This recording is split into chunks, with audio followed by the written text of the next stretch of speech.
नमस्कार साथियों, स्वागत है आपका मेरे इस यूट्यूब चैनल पर।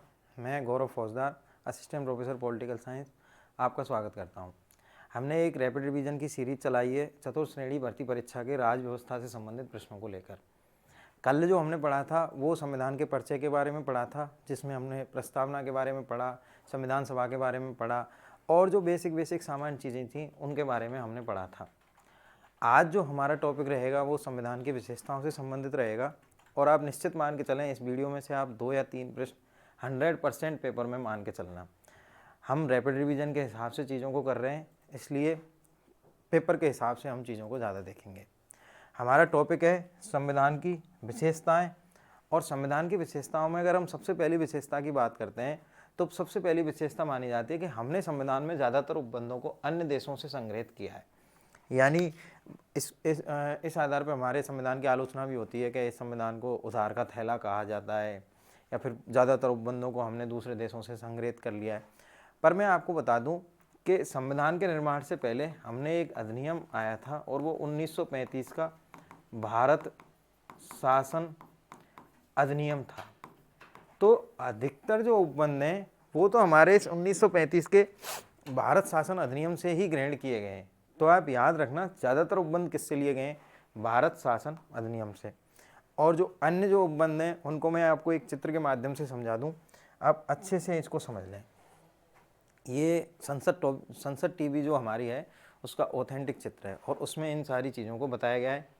अब बहुत अच्छे से इस चीज़ को देखते जाना। सबसे पहले तो है जापान से, और जापान से लिए विधि द्वारा स्थापित प्रक्रिया। फिर है फ्रांस से गणतंत्र व्यवस्था, स्वतंत्रता, समानता और बंधुत्व का सिद्धांत। ऑस्ट्रेलिया से समवर्ती सूची ली है, संसद की संयुक्त बैठक ली है, संघराज्य संबंध, व्यापार, वाणिज्य और समागम की स्वतंत्रता। ब्रिटेन से आप इंपॉर्टेंट याद रखें, संसदीय शासन प्रणाली कहाँ से लिए? ब्रिटेन से। एकल नागरिकता और विधि निर्माण प्रक्रिया कहाँ से लिए? ब्रिटेन से। विधि का शासन कहाँ से? ब्रिटेन से। संसदीय विशेषाधिकार, मंत्रिमंडल प्रणाली, परमाधिकार लेख, द्विसदनवाद और कानून के समझ समानता। देखो, कुछ जैसे अपन इम्पोर्टेंट पढ़ लेते थे पहले कि विधि का शासन कहाँ से लिया है? ब्रिटेन से। आजकल एग्जामिनर थोड़ा डिटेल में जाने लग गया है और ये ऑथेंटिक चीज़ें हैं, आप इनसे ज़रूर देखें। तो संसदीय व्यवस्था, एकल नागरिकता, विधि का शासन, संसदीय विशेषाधिकार, मंत्रिमंडलीय परमाधिकार, द्विसदनवाद, ये सब कहाँ से? ब्रिटेन से।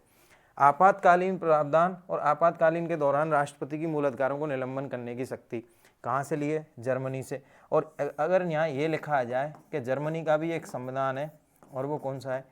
वाइमर संविधान। ये भी आप याद रखना है इस शब्द को। जो वाइमर संविधान है वहाँ से क्या चीज़ लिए? आपातकाल के दौरान राष्ट्रपति के मूल अधिकारों को निलंबन करने की शक्ति। दो चीज़, आयरलैंड से क्या लिया है? एक तो राष्ट्रपति का निर्वाचन। राष्ट्रपति के निर्वाचन के बारे में कंफ्यूज हो जाते हैं कि कहीं कहीं लिखा होता है अमेरिका से लिया है। ये अमेरिका से नहीं लिया है, आप क्लियर कर लो, ये लिया है आयरलैंड से। राज्य के नीति निर्देशक तत्व कहाँ से लिए हैं? आयरलैंड से। और जो राज्यसभा के सदस्यों का नामांकन है वो कहाँ से लिया है? आयरलैंड से।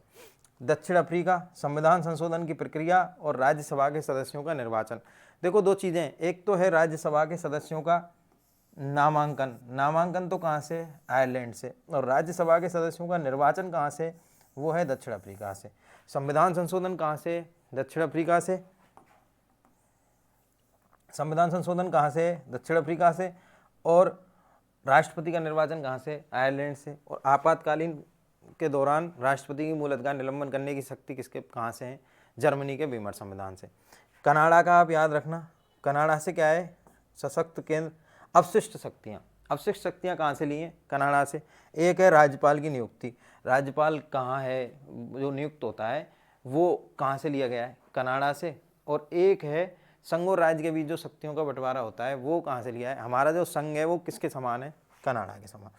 याद रखें आप, अमेरिका, मूल अधिकार, न्यायिक पुनरावलोकन, संविधान की सर्वोच्चता, राष्ट्रपति पर महाभियोग, उपराष्ट्रपति का पद, अध्यादेश, प्रस्तावना, न्यायपालिका की स्वतंत्रता, उच्चतम न्यायालय के न्यायाधीशों को हटाने की, ये सारे के सारे प्रावधान कहाँ से लिए हैं? अमेरिका से। तो अमेरिका और ब्रिटेन, ये दो तो बहुत इंपॉर्टेंट हैं, यहाँ से बहुत सारे प्रावधान हमने लिए हैं। तो इनको आप अच्छे से देख लें बिल्कुल, क्योंकि इसमें बहुत ज़्यादा ऐसी कोई समझाने वाली चीज़ नहीं है। मैं आपको जो ये फ़ोटो दिखाया है, इस फोटो को आप अच्छे से स्टडी कर लें, एक एक पॉइंट को अच्छे से पढ़ लें आप। रूस से क्या लिया है, मूल कर्तव्य और सामाजिक आर्थिक न्याय का आदर्श। प्रश्न आ सकता है कि प्रस्तावना में सामाजिक आर्थिक न्याय का आदर्श कहाँ से लिया है, वो लिया है रूस से। याद रखें आप इन चीज़ों को और बहुत अच्छे से आप इस फोटो को क्लियर कर लें।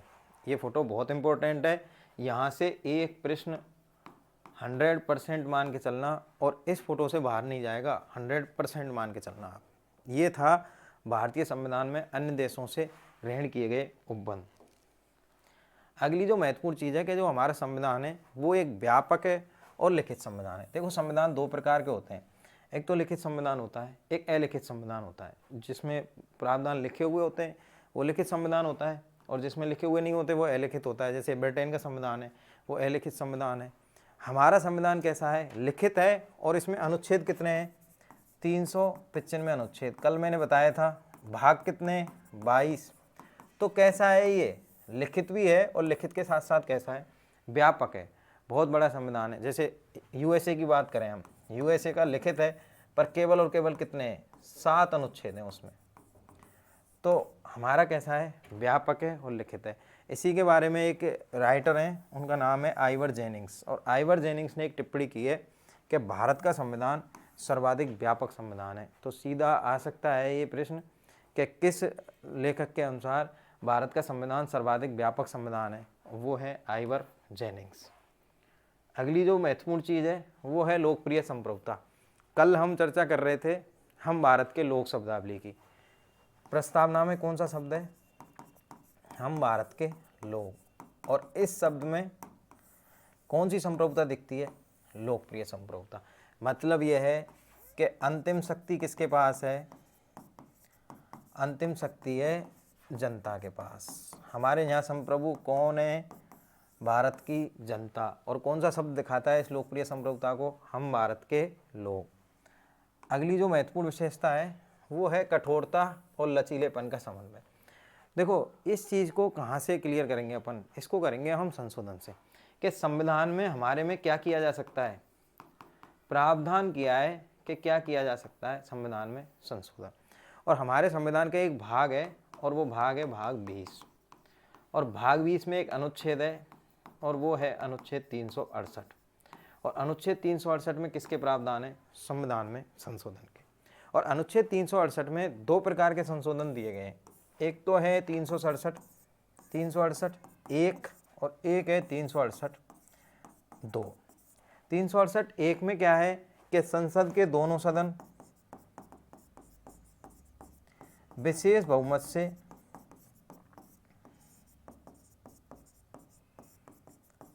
प्रस्ताव पारित कर क्या कर सकते हैं, संविधान में क्या कर सकते हैं भाई, संशोधन। जैसे हमारे संविधान में हमें कुछ चेंज करना है, कोई संशोधन करना है, तो वो संशोधन का कार्य कौन करेगी, संसद।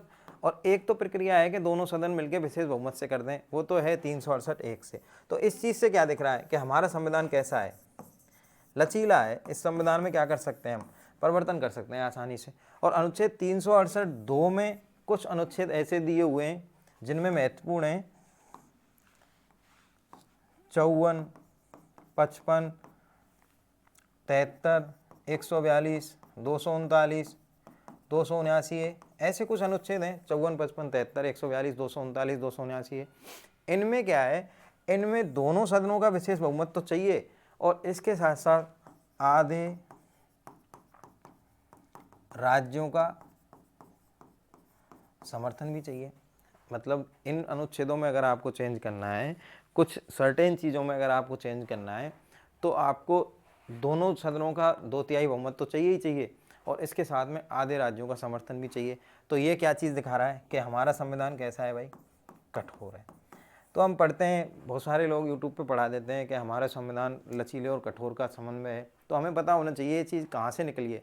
ये चीज़ निकली है अनुच्छेद 368 से, और अनुच्छेद 368 के 368 एक और 368 2 से ये चीज़ निकली है। 368 एक तो दिखाता है कि हमारा संविधान कैसा है, लचीला है। 2 दिखाता है कि हमारा संविधान कैसा है, कठोर है। तो हमारा संविधान लचीले और कठोर का क्या है भाई, समन्वय है। अगली जो विशेषता है वो है एकात्मकता की ओर झुकाव। देखो ये जो है ये हमारे संघ की प्रकृति को दिखाता है। अनुच्छेद 1 जब हम पढ़ते हैं तो उसमें लिखा हुआ है कि भारत अर्थात इंडिया राज्यों का एक संघ होगा। तो पहली बात तो हम कौन से प्रकार के संघ हैं? यूनियन प्रकार के हैं, ना कि फेडरेशन प्रकार के। अमेरिका का जो संघ है वो फेडरेशन प्रकार का है, वहाँ राज्यों को अलग होने की शक्ति है। हमारे यहाँ राज्यों को अलग होने की शक्ति प्रदान नहीं है। कुछ ऐसे प्रावधान जैसे आपातकालीन शक्ति, जैसे अवशिष्ट विषय, जैसे इकहरी नागरिकता, ऐसे कुछ प्रावधान किसको ज़्यादा मजबूत बना रहे हैं? केंद्र को ज़्यादा मजबूत बना रहे हैं। बनाते हैं कि नहीं बनाते? अवशिष्ट विषय कुछ ऐसे हैं जिस पर केंद्र सरकार कानून बनाएगी। आपातकालीन प्रावधान ऐसे हैं, प्रधानमंत्री की सलाह से राष्ट्रपति किसी भी राज्य में राष्ट्रपति शासन लगा देगा। इकहरी नागरिकता है, राज्यों की कोई नागरिकता नहीं होती, राज्यों के कोई संविधान नहीं होते, राज्यों को अलग होने का कोई अधिकार नहीं है। तो किसकी ओर झुकाव है हमारा? एकात्मकता का मतलब है किसकी ओर झुकाव है? केंद्र की ओर। और इसी कारण एक राइटर हुए हैं और उन राइटर का नाम है, याद रखना आप, के.सी. वैयर। और के.सी. वैयर जो हैं वो जो भारत का संघ है इसको अर्ध संघ कहते हैं। प्रश्न कई बार पूछ चुके हैं ये कि किस विद्वान ने भारत के संघ को अर्ध संघ यानी इसी को कहते हैं क्वासी फेडरेशन। क्या ऐसे कौन से विद्वान हैं जिन्होंने भारत के संघ को अर्ध संघ कहा है? कौन है वो? के.सी. वैयर। अगली जो विशेषता है वो है संसदीय व्यवस्था। हम कौन सी शासन व्यवस्था के देश हैं? संसदीय शासन व्यवस्था के। और ये कहाँ से लिए हमने? यूके यानी इंग्लैंड। और यहाँ से कौन सा मॉडल चलता है? एक जगह है वेस्टमिनिस्टर, और वेस्टमिनिस्टर में यूके की क्या बनी हुई है? संसद। और हम कौन सी व्यवस्था अपना ली हमने? संसदीय व्यवस्था। अब संसदीय व्यवस्था की हमें कुछ विशेषता पता होनी चाहिए। वो है, हम कौन चुनते हैं? प्रधानमंत्री। और प्रधानमंत्री कैसा प्रमुख होता है हमारा? वास्तविक प्रमुख होता है। दो प्रमुख होते हैं हमारे, एक तो नाम मात्र के प्रमुख और एक होते हैं वास्तविक प्रमुख। अब वास्तविक प्रमुख कौन होता है? प्रधानमंत्री। नाम मात्र का प्रमुख कौन होता है? राष्ट्रपति। वास्तविक प्रमुख प्रधानमंत्री होता है। दूसरा, ये क्या होते हैं भाई? कौन सी भावना पाई जाती है? उत्तरदायी। और उत्तरदायी किसके प्रति होते हैं? निम्न सदन के प्रति। और निम्न सदन कौन सा है हमारा? लोकसभा के प्रति उत्तरदायी पाया जाता है कि नहीं पाया जाता? अच्छा, हमारे यहाँ कार्यकाल निश्चित होता है क्या? कार्यकाल निश्चित नहीं होता। क्यों नहीं होता? क्योंकि आज प्रधानमंत्री बना और कल लोकसभा में अविश्वास प्रस्ताव आ जाए तो हटना पड़ेगा कि नहीं हटना पड़ेगा? हटना पड़ेगा। और दूसरी जो शासन व्यवस्था है, जैसे अमेरिका में चलती है अध्यक्षीय शासन व्यवस्था, वहाँ कार्यकाल निश्चित होता है। वहाँ महाभियोग के अलावा वहाँ सदन राष्ट्रपति को नहीं हटा सकते।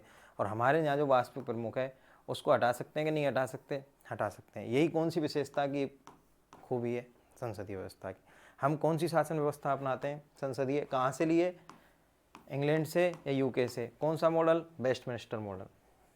अगली जो विशेषता है वो है संसदीय संप्रभुता और न्यायिक सर्वोच्चता। देखो, जब हम ब्रिटेन का शासन पढ़ते हैं तो वहाँ चलती है संसदीय संप्रभुता। कहाँ चलती है? यूके में। और न्यायिक सर्वोच्चता जब हम पढ़ते हैं तो हम पढ़ते हैं यूएसए में। न्यायिक सर्वोच्चता का मतलब है कि जो सर्वोच्च न्यायालय है उसको शक्ति है किसकी? न्यायिक पुनरावलोकन की। और संसदीय संप्रभुता का मतलब है कि विधि बनाने में सर्वोच्च जो संस्था है वो कौन सी है? संसद। ये तो चलता है यूके में। और यूएसए में चलता है कि क्या होता है? न्यायिक पुनरावलोकन। वहाँ सर्वोच्च न्यायालय को ज़्यादा शक्तियाँ प्राप्त हैं। हमारे देश में क्या किया है? दोनों का कर दिया समन्वय। क्या विधि बनाने की सर्वोच्च शक्ति भी संसद के पास है और न्यायिक पुनरावलोकन भी कर सकते हैं। तो इन दोनों का समन्वय कहाँ कर दिया? भारत में। ये हमारे संविधान की क्या है भाई? विशेषता है। न्यायिक पुनरावलोकन हमारा सर्वोच्च न्यायालय कर सकता है कि नहीं कर सकता? बिल्कुल कर सकता है। और विधि बनाने की सर्वोच्च शक्ति किसके पास है? संसद के पास। अगले हैं, हमारे संविधान में एक भाग है, भाग 3। और भाग 3 में अनुच्छेद 12 से 35 कौन से अधिकार प्रदान करे गए? मूल अधिकार। ये किसको प्रदान होते हैं? व्यक्तियों को। किसके द्वारा? राज्य द्वारा। नीति निर्देशक तत्व अगला भाग है भाग 4, और भाग 4 में अनुच्छेद है अनुच्छेद 36 से 51, और इसमें क्या है? नीति निर्देशक तत्व। ये क्या है? राज्य के कर्तव्य हैं। मूल कर्तव्य मूल संविधान में नहीं थे, 42वें संशोधन 1976 द्वारा जोड़े गए। और कितने मूल कर्तव्य जोड़े गए? 10 मूल कर्तव्य। और किस में है ये? एक भाग जोड़ा गया, भाग 4A, और अनुच्छेद जोड़ा, अनुच्छेद 51A। वर्तमान में कितने मूल कर्तव्य हैं? 11 मूल कर्तव्य। और 11वां कौन से संशोधन से जुड़ा है? 86वें संविधान संशोधन से। याद रखें, नीति निर्देशक तत्व जो हैं ये शासन में कैसे हैं? मूलभूत हैं और न्यायालय द्वारा परिवर्तनीय नहीं है। ये ना तो बाध्यकारी हैं ना न्यायालय द्वारा परिवर्तनीय है। क्या चीज़? नीति निर्देशक तत्व। एक तो है भाग 4 और यहाँ है भाग 4A, अनुच्छेद 51A। इधर है भाग 3, अनुच्छेद 12 से 35। मूल अधिकार जो थे, जो व्यक्तियों को राज्य ने प्रदान किए थे, पहले थे 7 और वर्तमान में है 6। संपत्ति के अधिकार को, संपत्ति का अधिकार जो था उसको अनुच्छेद 300A में ले गए और बना दिया मूल अधिकार से एक विधिक अधिकार। वर्तमान में जो अधिकार हैं, एक तो है समानता का, दूसरा है स्वतंत्रता का, तीसरा है शोषण के विरुद्ध, चौथा है धार्मिक स्वतंत्रता का, पांचवा है शिक्षा व संस्कृति का, और छठवां है संवैधानिक उपचारों का। ठीक है। समानता का अधिकार जो है वो अनुच्छेद 14 से 18 तक है। स्वतंत्रता का है वो 19 से 22 तक है। शोषण का विरुद्ध है वो 23 से 24 है। धार्मिक स्वतंत्रता है वो 25 से 28 है। शिक्षा और संस्कृति का है वो 29 से 30 है। और संवैधानिक उपचारों का जो है वो 32 में है। 31 में कौन सा था? संपत्ति का अधिकार, जो वर्तमान में किस में है? 300A में। और वो मूल अधिकार से हटाकर किस में कर दिया है? विधिक अधिकार में। तो हमने 3 चीज़ें पढ़ी हैं: मूल अधिकार, नीति निर्देशक तत्व, मूल कर्तव्य। मूल अधिकार तो किसके अधिकार हैं? व्यक्तियों के। कौन प्रदान करता है? राज्य। कौन से अनुच्छेद में है? भाग 3 में, अनुच्छेद 12 से 35। नीति निर्देशक तत्व भाग 4 में, अनुच्छेद 36 से 51। ये राज्य के कर्तव्य हैं। और मूल कर्तव्य व्यक्ति के कर्तव्य हैं, जो भाग 4 का में अनुच्छेद 51A में 42वें संविधान संशोधन से 10 जुड़े, और 86वें संविधान संशोधन द्वारा 11वां मूल कर्तव्य जो शिक्षा से संबंधित था, RTE से, जो राइट टू एजुकेशन से संबंधित था, वो जोड़ा गया था। अगली चीज़ है सार्वभौमिक वयस्क मताधिकार। जैसे ही हमारा देश आज़ाद हुआ तो हम एक प्रवृत्ति लेके आए सार्वभौमिक वयस्क मताधिकार की, और अनुच्छेद 326 में सभी व्यक्तियों को वोट देने का अधिकार प्रदान कर दिया गया। और इसमें भी एक शर्त लगाई, 4 शब्द लिख लिए: अनिवास, चित्त विकृति, अपराध और भ्रष्टाचरण। कि अगर इन 4 से संबंधित है तो वोट देने से वंचित किया जा सकता है। अगर इन चीज़ों से संबंधित नहीं है तो क्या देगा? वो वोट देगा। और वोट देने का अधिकार कितने वर्ष से ऊपर किया गया था? कि 21 वर्ष से ऊपर का जो भी आदमी होगा वो क्या देगा? वोट। इसके बाद में 1989 में एक संशोधन हुआ, 61वां संविधान संशोधन, और 61वें संविधान संशोधन से जो वोट देने की आयु थी वो 21 वर्ष से घटाकर 18 वर्ष कर दी। याद रखें आप, 21 वर्ष से घटाकर 18 वर्ष कब करी गई थी? 61 में संविधान संशोधन से। कौन से अनुच्छेद में वोट देने का अधिकार है? अनुच्छेद 326 में। तो हम कौन सी प्रवृत्ति अपनाते हैं? सार्वभौमिक वयस्क मताधिकार। अगली चीज़ है आपातकालीन प्रावधान। हमारे संविधान का एक भाग है और वो भाग है भाग 18, और भाग 18 में जो दिए हुए हैं वो दिए हुए हैं आपातकालीन प्रावधान। और 3 प्रकार के आपातकाल भाग 18 में दिखाए गए हैं। वो कौन कौन से हैं? एक तो है राष्ट्रीय आपातकाल, दूसरा जो है वो है राष्ट्रपति शासन, और तीसरा जो आपातकाल है वो है वित्तीय आपातकाल। राष्ट्रीय आपातकाल जो है वो अनुच्छेद 352 में है, ये अनुच्छेद 356 में है, और ये अनुच्छेद 360 में है।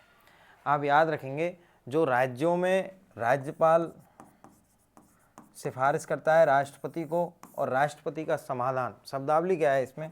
राष्ट्रपति का क्या होना चाहिए? समाधान। तो राज्यों में राज्यपाल की सिफारिश पर क्या लगता है? राष्ट्रपति शासन के। यहाँ की शासन व्यवस्था अब योग्य नहीं है। जैसे कि राजस्थान में भी 3 बार राष्ट्रपति शासन लग चुका है, 1967 में लगा था, 77 में लगा था, 92 में लगा था।